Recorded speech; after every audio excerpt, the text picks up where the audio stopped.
కామారెడ్డి జిల్లా విద్యాశాఖ సమగ్ర శిక్ష ఉద్యోగులు నిరవధిక సమ్మెలో భాగంగా 19వ రోజు కామారెడ్డి మున్సిపల్ ఆఫీస్ నుంచి అమరవీరుల స్తూపం వరకు 5 కిలోమీటర్ల దూరం పాదయాత్ర చేసి నిరసన వ్యక్తం చేశారు.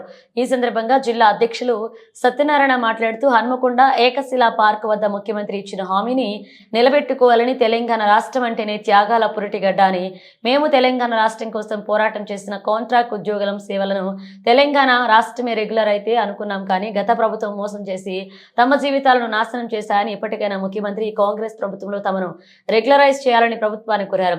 అమరవీరుల స్తూపం సాక్షిగా డిమాండ్ పరిష్కారం అయ్యే వరకు సమ్మెను మరింత కొనసాగిస్తామన్నారు. విద్యా వ్యవస్థను స్తంభింపచేస్తామన్నారు. ఉద్యోగులు అమరవీరుల స్తూపం వద్ద ప్రతిజ్ఞ చేస్తూ తెలంగాణ సాధన పోరాటంలో చేరిన రీతిలోనే మా ఉద్యమ పంతా నడుస్తుందంటూ, మా వెట్టి చాకరి విముక్తి ఉంది వరకు మమ్మల్ని విద్యాశాఖలో విలీనం చేసి రెగ్యులర్ చేసే వరకు మా పోరాటం చేస్తామని ప్రతిజ్ఞ చేశారు.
గత కొన్ని సంవత్సరాలుగా వెట్టి చాకరీ చేస్తూ ప్రభుత్వ పాఠశాల పనిచేస్తూ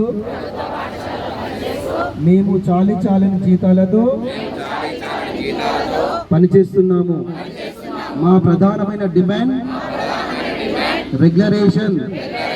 అప్పటి వరకు పే స్కేల్ అమలు కావడం, మా డిమాండ్లు సాధించే వరకు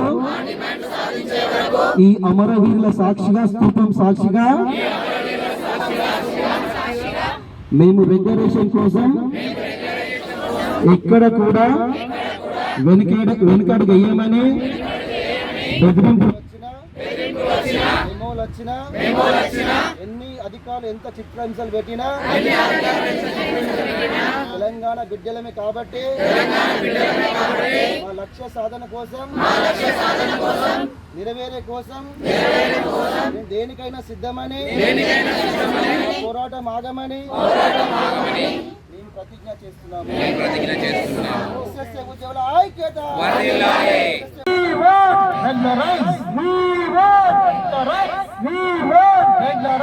స్పందించాలి, స్పందించాలి, సీఎం గారు స్పందించాలి, స్పందించాలి, స్పందించాలి, సీఎం గారు స్పందించాలి.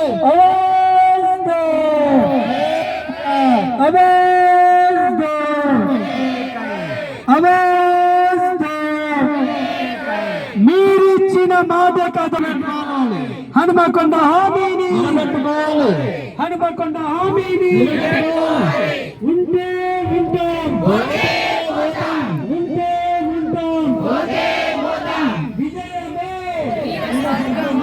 విజయమే. విజయమే మా పని చేయొద్దు, మా పని చేయొద్దు, చేయాలి చేయాలి చేయాలి చేయాలి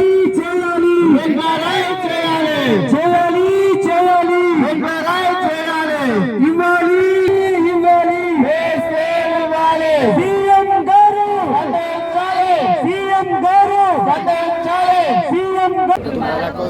గత కొన్ని సంవత్సరాలుగా వెట్టి చాకరీ చేస్తూ ప్రభుత్వ పాఠశాల పనిచేస్తూ మేము చాలని జీతాలతో పనిచేస్తున్నాము. మా ప్రధానమైన డిమాండ్ రెగ్యులరేషన్. అప్పటి వరకు పే స్కేల్ అమలు కావడం. మా డిమాండ్లు సాధించే వరకు ఈ అమరవీరుల సాక్షిగా, స్తూపం సాక్షిగా మేము రెగ్యులరేషన్ కోసం ఎక్కడ కూడా వెనుకడుగు వేయమని బెదిరింపు ఎన్ని అధికారులు ఎంత చిత్రహింసలు పెట్టినా తెలంగాణ బిడ్డలమే కాబట్టి మా లక్ష్య సాధన కోసం నెరవేరే కోసం మేము దేనికైనా సిద్ధమని పోరాటం ఆగమని మేము ప్రతిజ్ఞ చేస్తున్నాము. ఉద్యోగుల ఐక్యత. 19వ రోజు నిరవధిక సమ్మెలో భాగంగా ఇవాళ అమరవీరుల స్థూపానికి నివాళులు అర్పించడం జరుగుతుంది. ఎలాగైతే అమరవీరులు ఒక్కొక్క తూటాన్ని తట్టుకొని వాళ్ళు ఎలాగ విజయం సాధించారో అదేవిధంగా ఎన్ని బాణాలు మన మీదకి మన పై అధికారులు విసినా కూడా తట్టుకొని ఖచ్చితంగా మనము అనుకున్న లక్ష్యాన్ని చేరే వరకు ఈ స్థూపం సాక్షిగా ఎక్కడ కూడా మనము తగ్గేది లేదు. మన నిరవధిక సమ్మె దీక్ష అనేది మనం అనుకున్నది నెరవేరే వరకు ఇలాగే కొనసాగించి ఇదే స్ఫూర్తితో ముందుకు వెళ్ళాలని కోరుకుంటున్నాను. సీఎం గారు దయచేసి మా బాధలను చూసి, మా కష్టాలను చూసి, మేము ఇన్ని రోజులుగా పడుతున్నాయి చేస్తున్న ఈ సమ్మెను చూసి మాకు రెగ్యులరైజ్ కానీ పే స్కేల్ కానీ చేయాలని కోరుకుంటున్నాను. 19వ రోజు నిరవధిక సమ్మెలో భాగంగా ఇవాళ అమరవీరుల స్థూపానికి నివాళులు అర్పించడం జరుగుతుంది. ఎలాగైతే అమరవీరులు ఒక్కొక్క తూటాన్ని తట్టుకొని వాళ్ళు ఎలాగ విజయం సాధించారో అదేవిధంగా ఎన్ని బాణాలు మన మీదకి మన పై అధికారులు విసినా కూడా తట్టుకొని ఖచ్చితంగా మనము అనుకున్న లక్ష్యాన్ని చేరే వరకు ఈ స్థూపం సాక్షిగా ఎక్కడ కూడా మనము తగ్గేది లేదు. మన నిరవధిక సమ్మె దీక్ష అనేది మనం అనుకున్నది నెరవేరే వరకు ఇలాగే కొనసాగించి ఇదే స్ఫూర్తితో ముందుకు వెళ్ళాలని కోరుకుంటున్నాను. సీఎం గారు దయచేసి మా బాధలను చూసి, మా కష్టాలను చూసి, మేము ఇన్ని రోజులుగా పడుతున్నాయి చేస్తున్న ఈ సమ్మెను చూసి మాకు రెగ్యులరైజ్ కానీ పే స్కేల్ కానీ చేయాలని కోరుకుంటున్నాను.